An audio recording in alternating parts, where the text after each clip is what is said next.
Bem-vindos novamente ao canal e a gente vai dar continuidade hoje na segunda parte do vídeo a respeito de Anticristo. O primeiro vídeo nós fizemos uma abordagem da sua origem, fizemos alguns relatos vendo como surgiu o gnosticismo cristão, e vejam bem, não devemos confundir o judaísmo e a filosofia grega com o gnosticismo. Na verdade, o gnosticismo ele é um subproduto, vamos dizer assim, desses dois segmentos. E não só isso, tem vários outras características de outras religiões, de outras culturas, de outros povos que também foram sendo incorporados ao gnosticismo. É por isso que existem vários ramos desse gnosticismo e mais à frente nós veremos isso também, o resultado desses ramos, né? Com relação ao que eu não falei no vídeo passado, eu acho importante destacar nesse momento é que essa gnose humana, ela também carrega em seu bojo resquícios, não vamos dizer resquícios, mas características das religiões de mistério. E o que é isso? São aquelas religiões ocultas, aquelas religiões seletivas, onde um pequeno grupo é selecionado para participar, é secreta, e essas religiões elas têm rituais para que você possa alcançar níveis diferentes, né? Engraçado disso tudo é que a maçonaria aprimorou estes rituais de iniciação. Pode-se dizer que ela hoje é a detentora deste gnosticismo cristão, desta ramificação do primeiro século, somada às religiões de mistérios da antiguidade. Mas isso a gente vai ver em outro vídeo. Mas esses mistérios são conhecimentos ocultos, chamados de mistérios, que os homens tentam sondar por meio de estudo. Então, cada nível que eles alcançam, eles descobrem um novo conhecimento. Então, veja bem, juntando a filosofia de Platão sobre dualismo entre corpo e alma, e o que eles acreditam? Eles acreditam que quanto mais você galga esse conhecimento e vai subindo as escadas, a sua alma vai se desprendendo, se desconectando desse corpo, e a tua alma se torna, quando você atinge o nível máximo, se torna iluminada. Você está pronto, você superou a sua carne. E você se tornou um transcendente, você transcende dessa forma. Isso começou dentro também do cristianismo naquela época. Então eles viam a doutrina de Cristo como uma religião de mistérios, e que você precisava conhecer os mistérios de Cristo para poder galgar isso.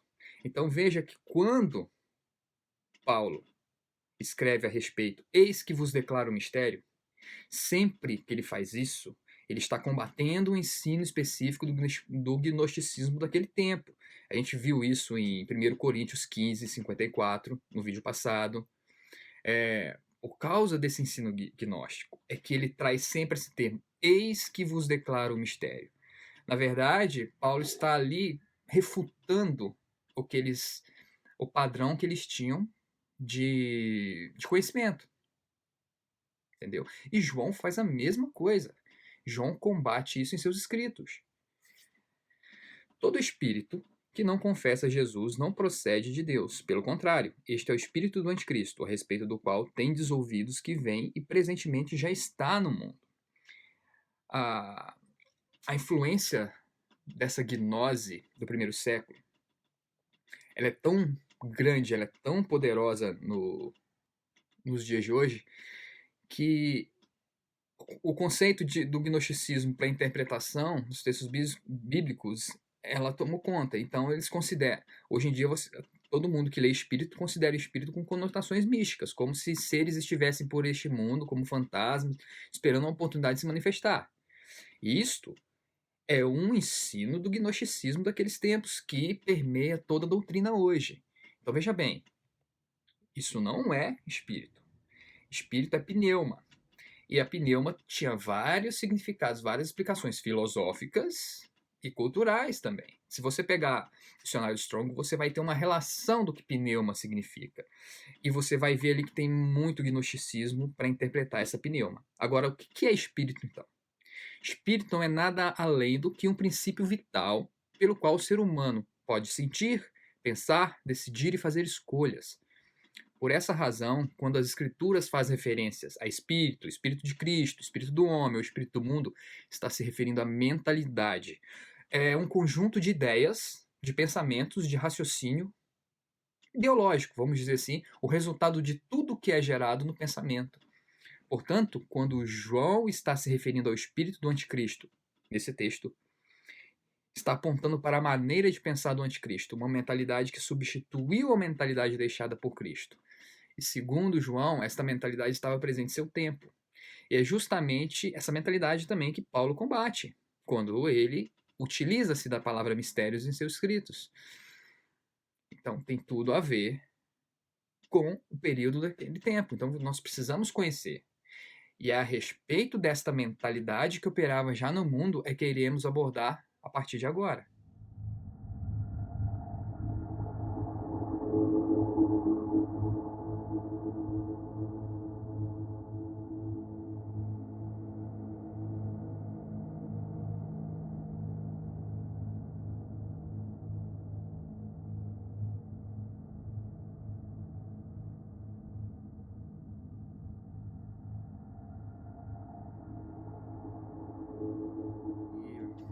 Bom, a base desse nosso estudo aqui é um versículo que está lá em Eclesiastes. O que foi voltará a ser, o que aconteceu ocorrerá de novo. O que foi feito se fará outra vez. Não existe nada de novo debaixo do sol. Guardem bem esse verso, porque nós vamos perceber, a partir dos relatos históricos aqui, que a humanidade ela é totalmente cíclica. Ela se repete. Entra império, sai império, entra civilização, sai civilização. Não há nada de novo debaixo do sol. Tudo se repete. Então, quando a gente consegue identificar esse padrão, nós conseguimos antever muitas coisas que vão acontecer, ou então entender por que as coisas estão acontecendo. E é por isso que Hebreus diz que a palavra é viva e eficaz. Por quê? Independente da época, ela sempre está viva e eficaz, porque a humanidade ela tem um padrão. E as escrituras foram escritas em cima do padrão deste mundo, para combater o padrão deste mundo, não em cima, tá? Então nós vamos ver o início desses ciclos de engano, que gerou uma concepção errada sobre anticristo. E para isso a gente precisa voltar lá para o Evangelho de João, para o final. Quando Cristo chama Pedro, quando Cristo ressurreto chama Pedro à parte para conversar, e Cristo diz para ele o que iria acontecer, João fica atrás ouvindo, vem escondido ouvindo. Então, no final, Pedro pergunta para ele: e quanto a este, Senhor, o que será dele? E Cristo responde assim: se eu quero que ele permaneça até que eu venha, o que isso te importa? Quanto a ti, me segue. Essa declaração circulou desde então ali entre eles, de que o discípulo de que Jesus estava se referindo não morreria até o dia do retorno do Senhor com o seu reino. João evidencia esse pensamento ao escrever. E essa evidência que João deixa aqui derruba qualquer ensino preterista que está tentando tomar o controle, o caminho nesse exato período no nosso tempo. Olha só o que João. Então se tornou corrente entre os irmãos o dito de que aquele discípulo não morreria. Ora, Jesus não dissera que tal discípulo não morreria. Mas se eu quero que ele permaneça até que eu venha, que te importa? Veja que João é bem claro, específico na sua declaração. Ele diz que se tornou corrente entre os irmãos o dito de que aquele discípulo não morreria. Em outras palavras, correu-se o boato. Tem algumas escrituras que trazem como correu-se o boato. Que essa palavra poderia ser traduzida, a palavra do grego ele também poderia ser traduzida como boato. Agora, se transporte para aquele tempo. Imagina se você tivesse naquele momento da história.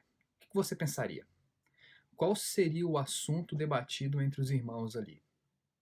Provavelmente você entenderia que João estaria vivo, realmente, para buscar o remanescente. Então, a partir daí, você cria a ideia de que Jesus está para voltar agora, nesse período do tempo aqui em que nós estamos.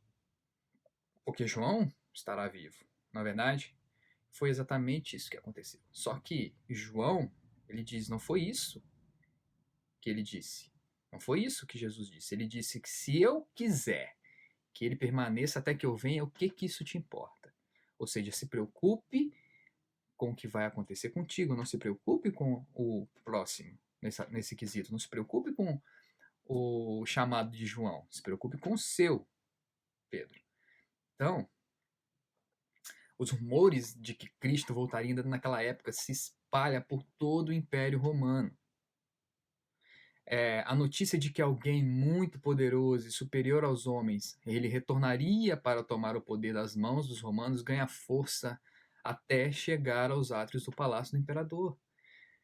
Então veja, isso foi ganhando proporções.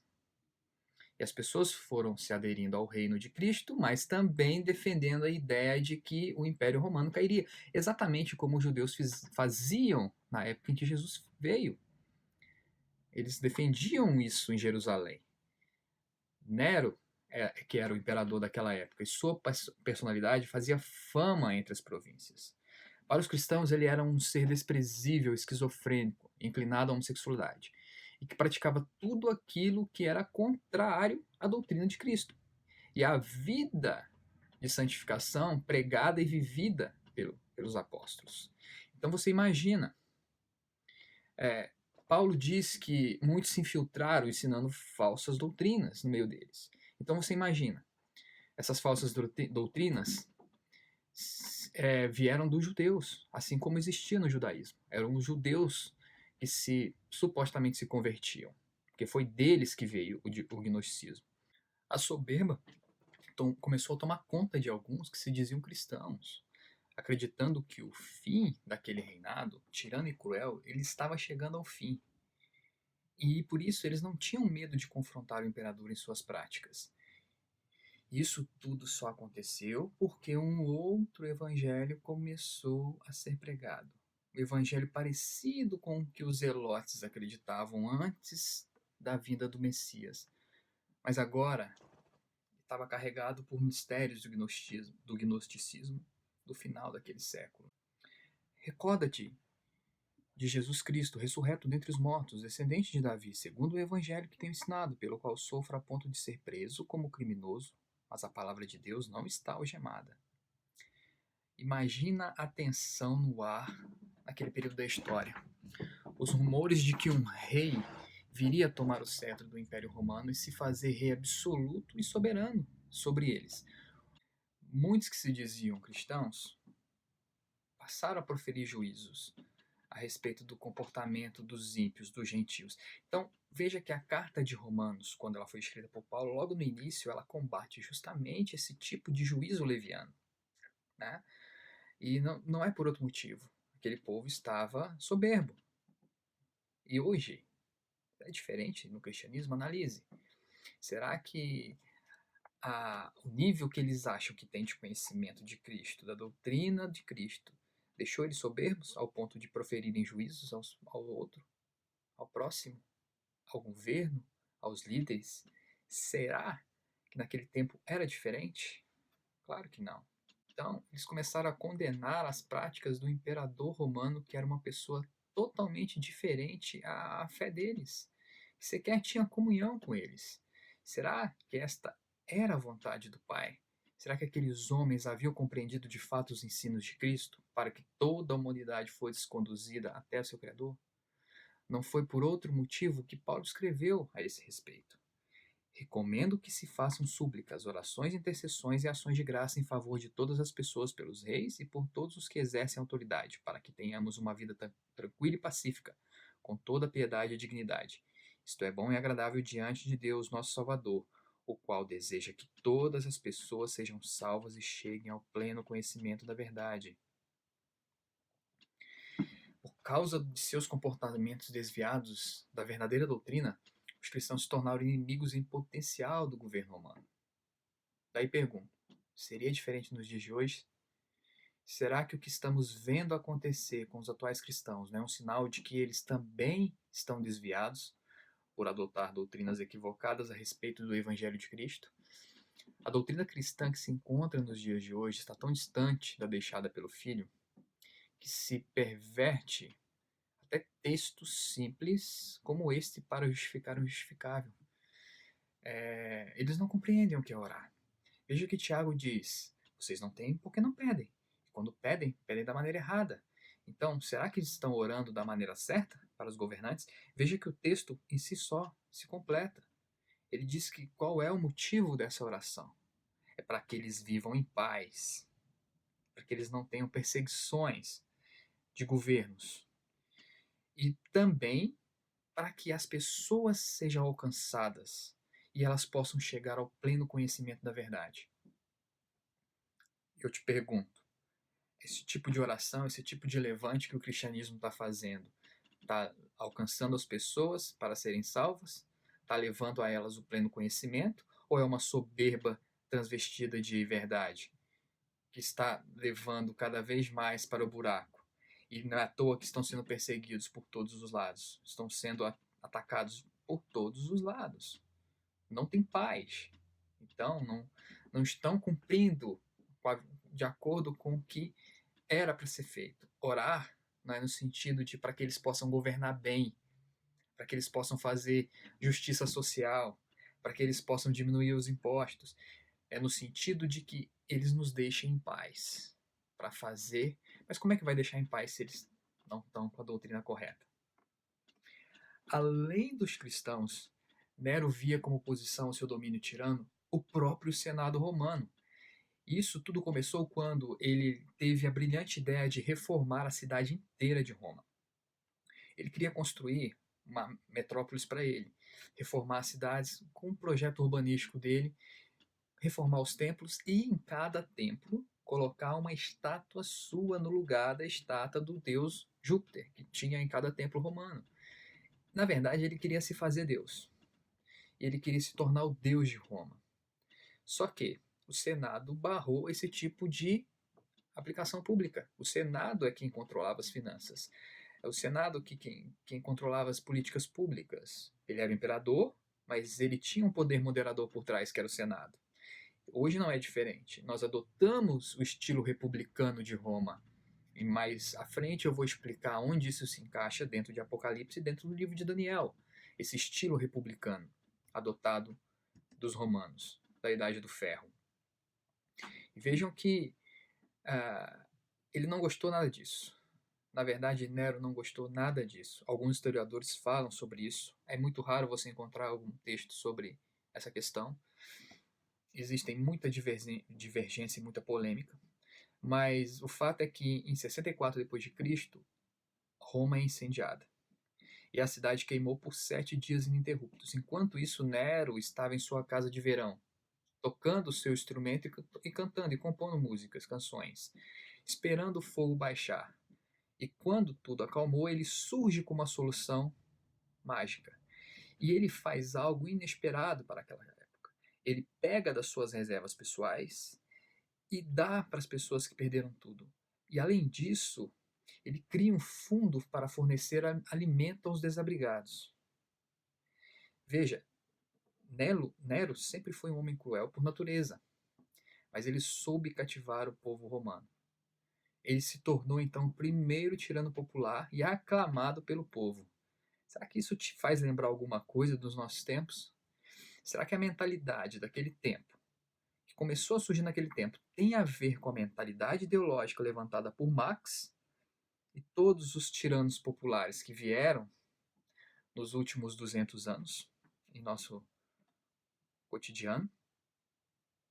Contudo, nem por indústria humana, nem por largueza do imperador, nem por sacrifícios aos deuses foi conseguido afastar a má fama de que o incêndio tinha sido mandado. Assim, pois, com o fim de estipar o rumor, Nero inventou uns culpáveis e executou com refinadíssimos tormentos Tácito, um historiador romano. Diante dos rumores sobre o incêndio, Nero então coloca em prática a segunda parte de seu plano. Acusa um grupo de opositores, que estava incomodando ele, de fazer aquilo que ele mesmo fez e exterminar de vez os rumores de um novo reino que seria instaurado no lugar do dele. E de uma só vez ele consegue o apoio popular, a submissão do Senado à sua causa e a sentença de morte daqueles que despejavam discursos moralistas e julgamentos levianos a respeito de suas práticas. E um dos primeiros a morrer, porque se encontrava já preso em Roma, foi Paulo. Quanto a mim, já estou sendo derramado como vinho na oferta de libação. O momento da minha partida se aproxima. Combati o bom combate, completei a corrida, perseverei na fé. Em 66 d.C., Paulo escreve essa segunda carta a Timóteo. E ele já estava preso em Roma aguardando sua execução. Só que esse plano arquitetado por ele parecia perfeito, mas ele não durou muito tempo. Porque para colocar seu projeto urbanístico em prática e transformar Roma em uma cidade que o elevaria como Deus sobre os homens, ele precisou elevar os impostos. Então, pesadas cargas tributárias foram colocadas sobre todos os súditos do Império Romano. Em 68 d.C., com a crise instaurada no Império pela opressão fiscal imposta por Nero e as revoltas populares, o Senado nomeou um novo imperador e declarou Nero um inimigo público de Roma. Este, por sua vez, acabou fugindo e se matou antes mesmo de ser capturado pelos soldados. 30 anos após a morte de Nero, estabeleceu-se então no Império uma crença de que, na realidade, Nero não estava morto. Ele não havia morrido, porque ninguém viu o corpo dele. E que a qualquer momento poderia voltar.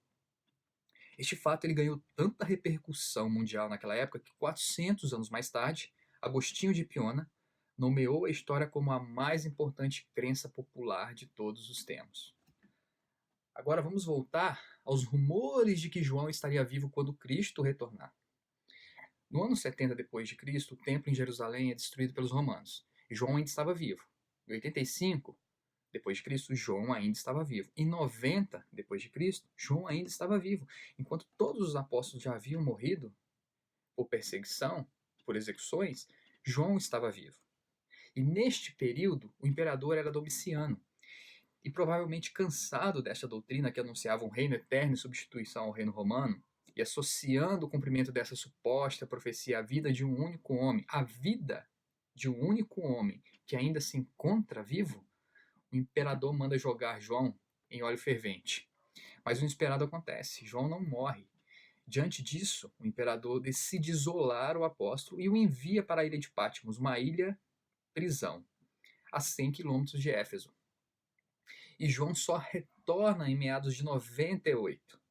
Veja, 30 anos depois da morte de Nero, e foi exatamente neste ano, na cidade de Éfeso, que João escreve suas cartas combatendo o verdadeiro anticristo. Provavelmente seus últimos escritos, porque, segundo consta relatos de alguns bispos do segundo século, o apóstolo João morreu no ano de 98, logo depois de sair da ilha.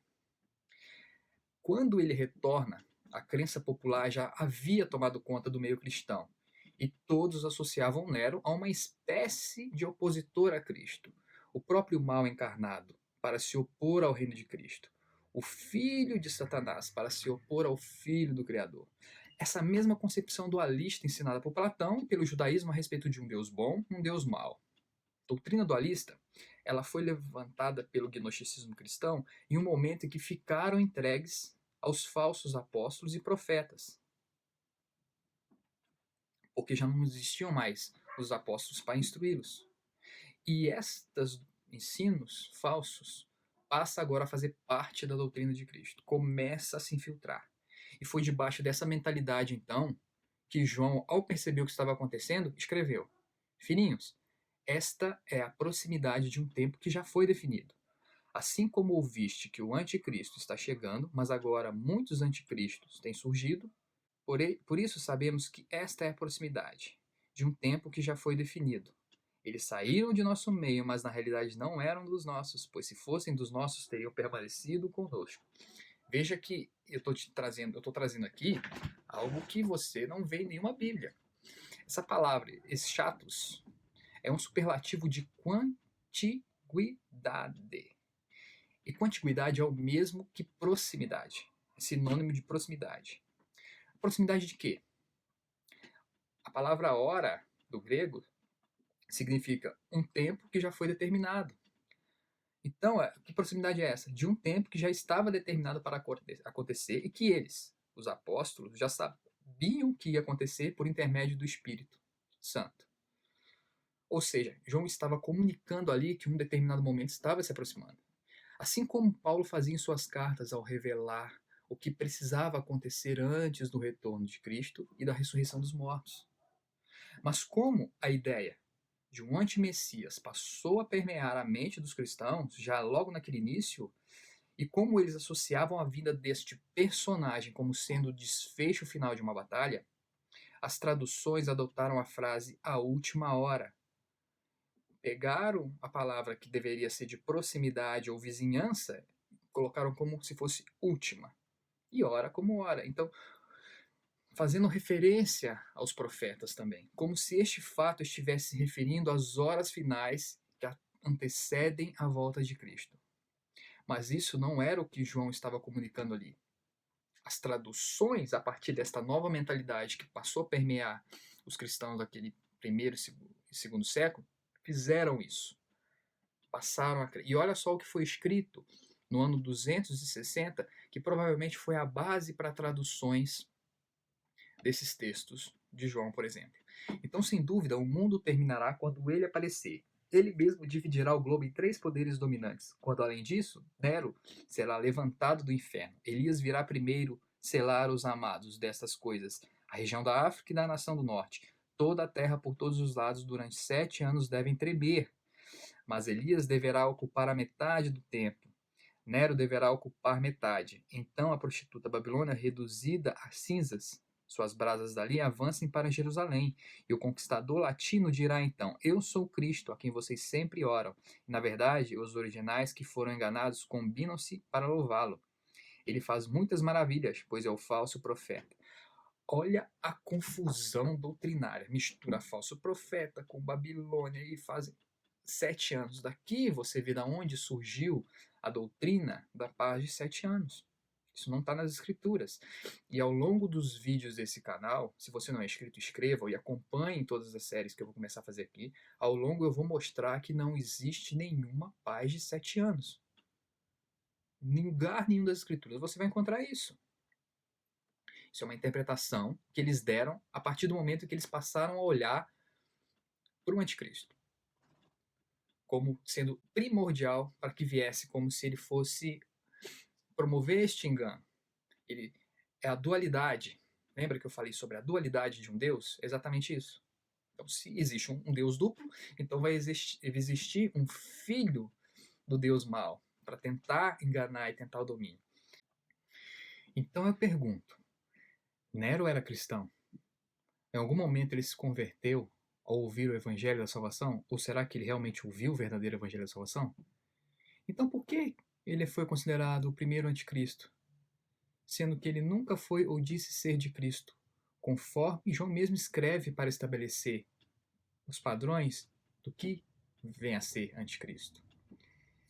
O boato de que Nero voltaria como um anticristo, ele perdurou até o quinto século.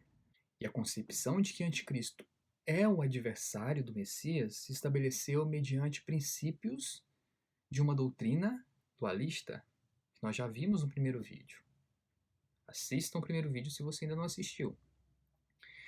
Durante esse período, surgiu a crença de que o seu nome continha o número 666.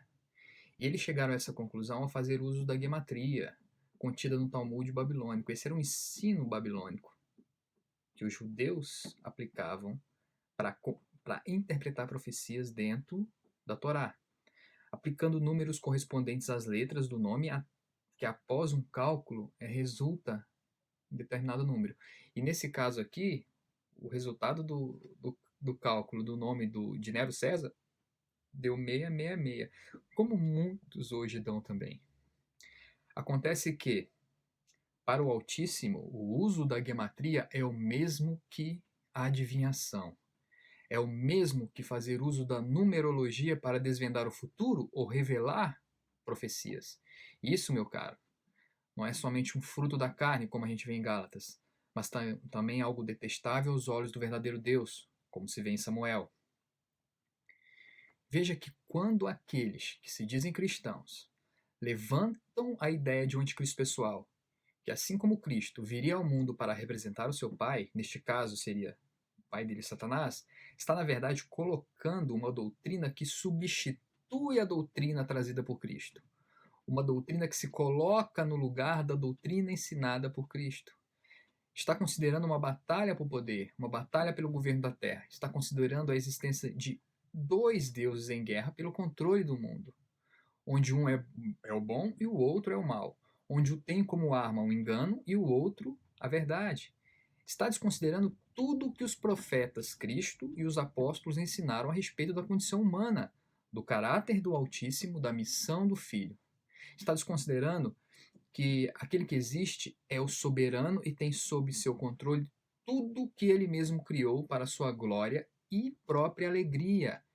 Está desconsiderando que a destruição por vir, que condenará esse mundo, é por causa dos caminhos criados pelo homem que o levou ao completo desvio de seu Criador.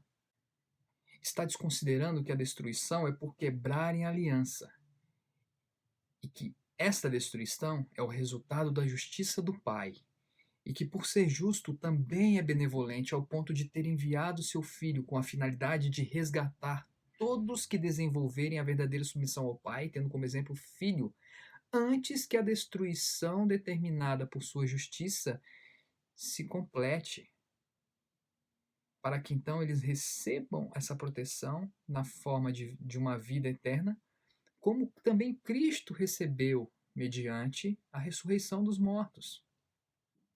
Eu quero deixar claro aqui, nesse momento, é que não há nada de novo debaixo do sol. Todas as coisas que aconteceram no passado se repetem no presente.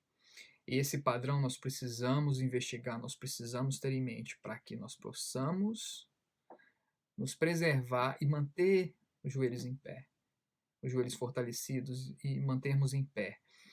É por isso que as Escrituras alertam que nós devemos saber identificar os tempos e as estações. E para identificar os tempos e as estações, nós precisamos conhecer o ciclo dela, para que a gente possa estar atento a tudo que está acontecendo. E vejam que desde lá, desde o início da nossa era, as circunstâncias modificaram as interpretações das Escrituras. Quando a realidade muda, aquilo que era esperado, o que a doutrina humana faz? Ela adapta a sua teologia ao novo contexto, ou simplesmente lança a sua teologia para se cumprir mais à frente. Nos dias atuais não é diferente. Todos os dias surgem novas explicações. A mudança de cenário no mundo, ela vem precedida por uma enxurrada de explicações proféticas, apontando datas para o fim, até pessoas como candidatos ao anticristo. Deve-se tomar cuidado com tudo isso, pois tais interpretações acontecem desde que o verdadeiro evangelho começou a ser pregado pelos apóstolos. E por que você acreditaria que hoje isso seria diferente? A doutrina que foi sendo construída pelo cristianismo ao longo do século, a respeito de um anticristo personificado, vida em carne, como um opositor direto do Cristo, ele herdou as características do seu primogênito lá atrás, que foi Nero.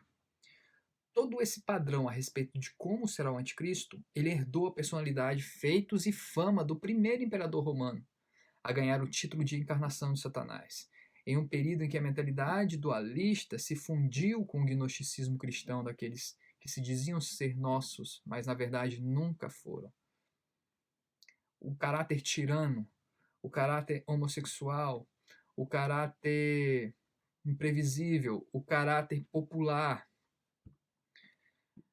tudo isso foi herdado desde Nero. Muitos, neste período, surgiram como possíveis candidatos ao posto de anticristo, e nenhum deles se cumpriu. Eu quero frisar aqui um dos últimos que ruiu de uma forma catastrófica foi Macron. Macron, desde a sua eleição, veio sendo levantado como um possível anticristo. E ele estabeleceria a paz, e ele reconstruiria o templo. Mas olha o que aconteceu, ele perdeu sua popularidade. E segundo o padrão dessa doutrina humana, o anticristo necessariamente tem que ser popular. Eu pergunto, que popularidade tem o genro do Trump? Nenhuma.